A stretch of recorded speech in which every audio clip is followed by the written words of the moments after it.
Yo, what's up mga kapambira? For today's video, magpiprito tayo ng manok. And before natin prituhin, ito nilaga muna natin at lalagyan natin ng seasoning.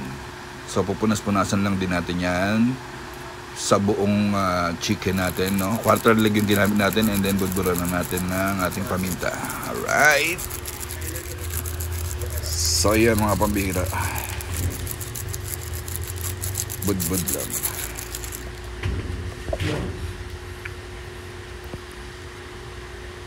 So ayan, tatlong quarter leg, and then tusok-tusokin natin yan habang nilalagyan natin ng seasoning. So additional flavor po yan.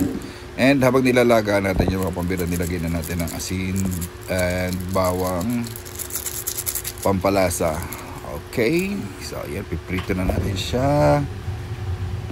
Sa medium heat lang natin ilalagay yung manok.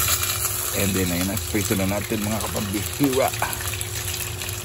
Alright, itry nyo yung ganyang proseso mga pambihira, no? Hindi yung diretso sa breading lang. Ito, try nyo naman ng walang breading.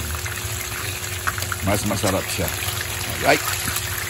At sure na lutong-luto, walang dugo sa loob. Alright, yan, malapit na siyang maluto mga pambihira. Mga ilang minuto lang yan, dahil yan po ay nilaga na natin, no? So makikita nyo itsura niyan. Ito na ang itsura niyan ng ating pritong manok.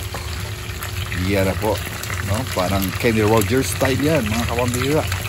Right, let's go!